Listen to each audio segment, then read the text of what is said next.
अगर यहाँ बिकती हुई कहीं नजर आ गई दवाई तो आप समझ लेना उस दिन बाबा रामदेव जेल में हो।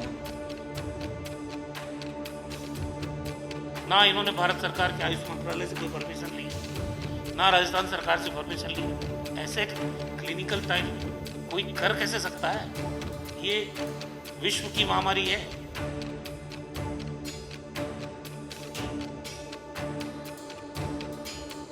अपनी मर्जी से कोई भी आदमी अगर इस तरह काम करेगा ये तो कानून विरुद्ध है।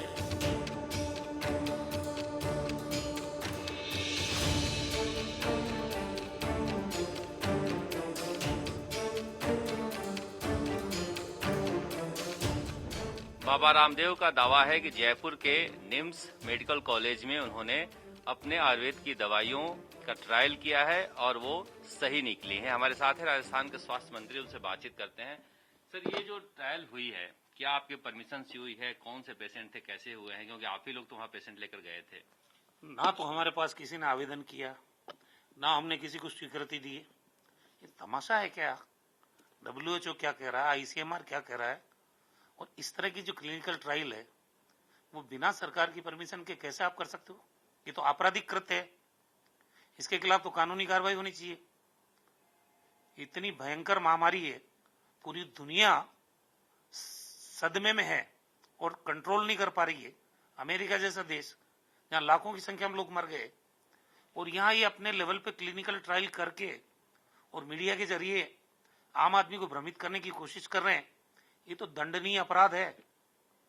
हम देखेंगे जो FIR दर्ज की एक डॉक्टर ने, मैं पुलिस डिपार्टमेंट को डायरेक्शन दूंगा और ये कहूंगा कि इसका इन्वेस्टिगेशन हो। ये किस तरह से इन्होंने किसकी परमिशन से ट्रायल किया है? मजाक बना दिया इन्होंने।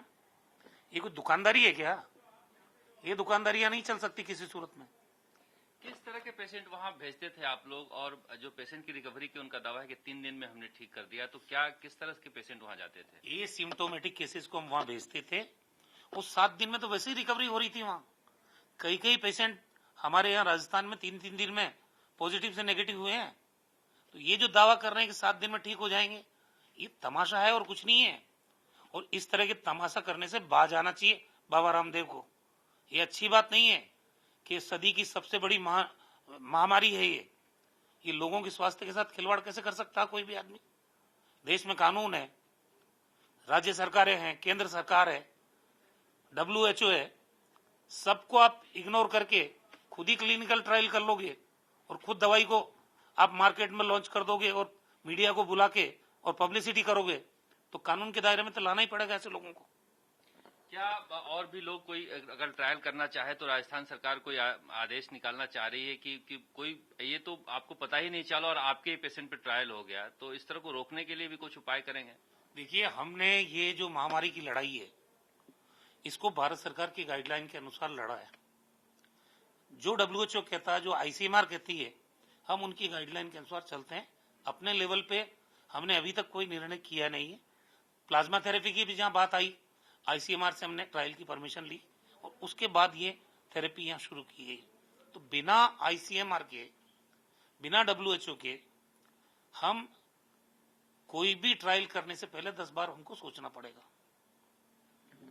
राजस्थान के स्वास्थ्य मंत्री जो कह रहे हैं कि इस तरह से कोई भी आकर क्लिनिकल ट्रायल नहीं कर सकता, सरकार से इजाजत लेनी पड़ती है और एक प्रोसेस होता है, इसको फॉलो करना होता है। अगर जो इस तरह के लोग काम कर रहे हैं उनके खिलाफ कानूनी कार्रवाई की जाएगी। कैमरामैन निखिल शर्मा के साथ शरद कुमार, जयपुर।